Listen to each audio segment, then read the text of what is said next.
If I lost my cock, I'd drink all the time. I won't apologize for trying to rescue Theon. Then where is he? My brother's dead. Where is she? She was just here. Why weren't you watching her? I was watching you. I thought you might need some help. Which way, Pod? Which way did she go? I think that way. Fire! Fire! You don't know which way she went. I spent 3 days looking for her. I don't know if Robb Stark died because of the Red Woman's sorcery or because at war men die all the time, but I do know that uniting the 7 kingdoms with blood magic is wrong. It is evil, and you are not an evil man. Do you know of any magic that could help him? Bring him back. Kill me! Kill me! Kill me! I spent 3 days looking for her. It's all right, you know, I've never been shy and I'm blessed and south, so I put it right out. I'm not your enemy. You are my enemy. This woman is evil. She's a mother of demons. I'm not asking the Lord of Light for help. I'm asking the woman who showed me that miracles exist.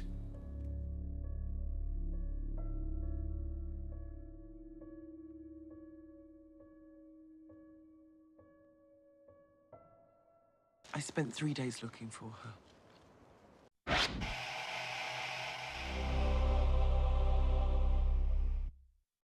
Chad Summerchild, I can take you any place in space and time. Really? Because for years I've always wanted to see my cousin Sasha's birthday. Really? Of all places? Why? Oh, no reason. It's just, well, I really wanted to see if my cousin Sasha had a little baby dick or a little baby vagina. Wait, what? Why? You don't know if your cousin is a boy or a girl? Oh no, I totally know. I completely know. I'm 100% sure my cousin has a dick. I'm sure it's like a huge dick. It's like a huge cannon-sized dick with 2 big cannonballs. Totally, I'm 100% positive. 100% canon. Okay, good. So we don't have to go back in time to specifically look at baby genitalia. Right, no, that would be a complete waste of time. So where in time and space would you like to go? Yeah, can we go look at some baby genitalia? And we begin our episode with Jon Snow waking up. What happened? Why am I here? Why am I naked? Who the hell shaved my pubes? If I had a groat for every time this happened to me.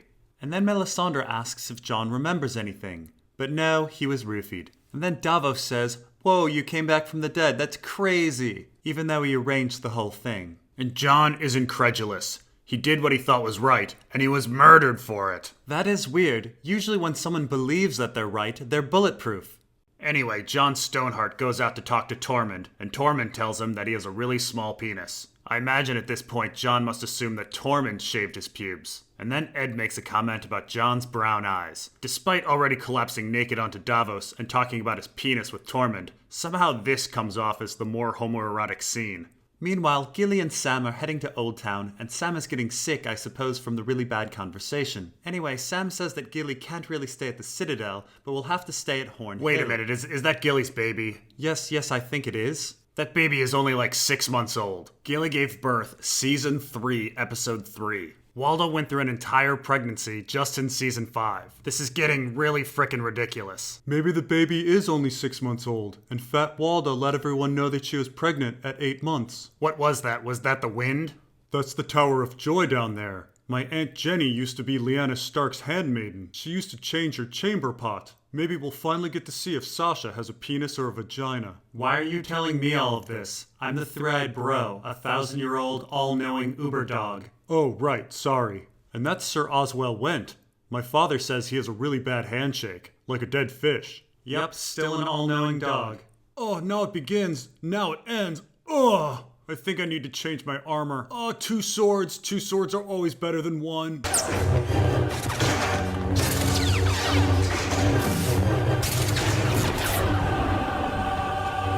Oh no, Ned lost his sword. But Howland Reed saves him.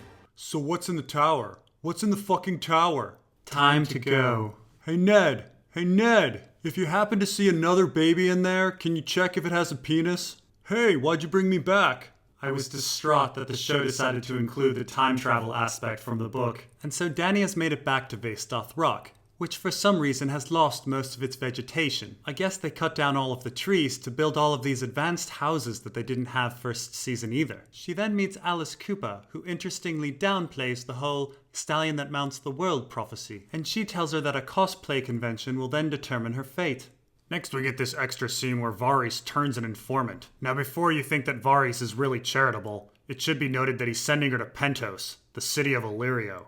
And then we get this weird scene where Tyrion calls out Grey Worm and Missandei for being boring motherfuckers. And now things get suspicious. Varys says the Sons of the Harpy are being funded by Yunkai Astapor and Volantis. And then Missandei joins the chorus of war. Friggin' shave pates. Was the Missandei Grey Worm relationship a mummer's farce? Well, I would say that Missandei either likes Grey Worm's penis or his personality, except he has neither. Varys then says he trusts his little birds, which transitions to another scene with his little birds. Well, these ones are a bit different. They actually talk, and Qyburn attempts to bribe them with candied plums. Of course, there are 3 rules that all children of Planetos should follow. If you live in Astapor, say you're under 12, stay away from Lyn Corbray, and don't take candy from Qyburn. Interestingly, we find out that Sir Gregor goes by Sir Gregor. One would have thought that Doran Martell would have demanded his head after he confessed to the rape and murder of Elia. But whatever, Doran's dead. And then we find out that Cersei does care about her reputation. She really is responsible for killing that peasant with the big dick. Is it me, or has this entire series become about dicks? Oh, it's not just about dicks, it's also about farts. You see, in the next scene, Pycelle is talking trash about Qyburn and Sir Gregor. But then, oh no, he's standing right behind you, and he lets out a fart. So the small council doesn't want Jaime and Cersei around. And so Jaime reminds them that he's Lord Commander of the Kingsguard. Weirdly, Pycelle then brings up Gerald Hightower. This is a bit odd as they just cut him from the Tower of Joy scene in this same episode. Anyway, we also find out that the Sand Snakes have successfully taken over Dorne. I guess there aren't any other houses down there. Well, we know there's House Dane. Really? I heard they all died out from a frog virus. Next we get a scene with Tommen and the High Sparrow. Boring! And then we get Arya at the House of Black and White, where we get a montage!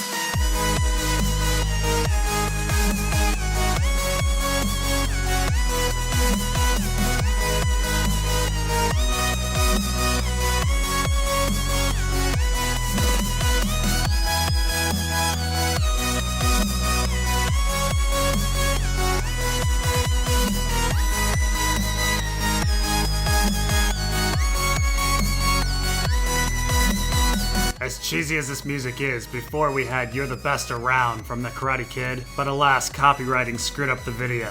It's okay, people don't think the video's funny anyway. Now next we get a very interesting scene. The Umbers have arrived to join the Boltons and the Karstarks, except the Umbers are known for being loyal to the Starks, and he refuses to kneel. But then he legitimately hands over Osha and Rickon, as well as a wolf head that seems way too small for a direwolf.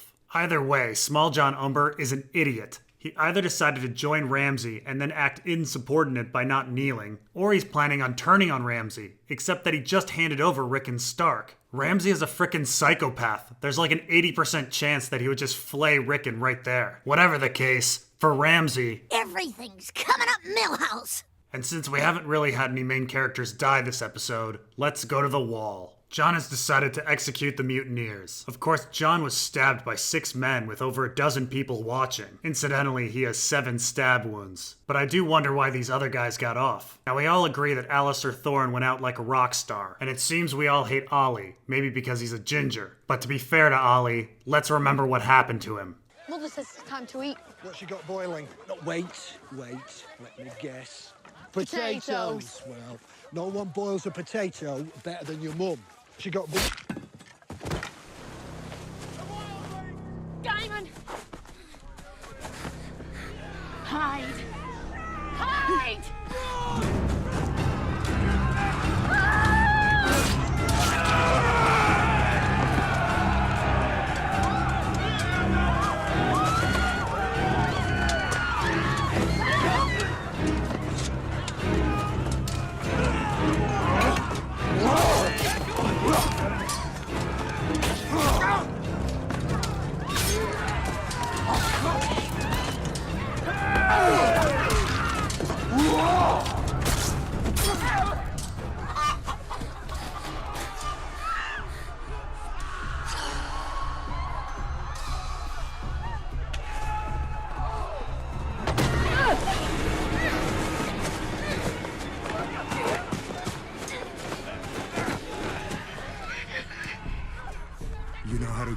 Castle Black?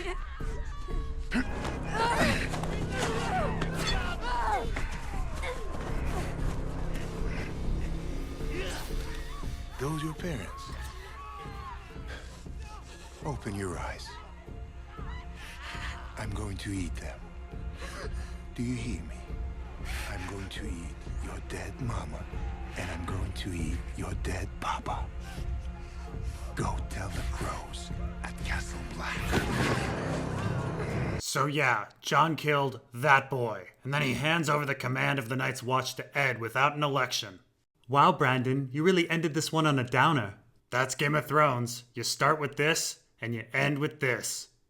Well, that's all for this episode. See you in a few days for the serious Q&A. Leave a question with Q&A : before it, and I'll try to get to it.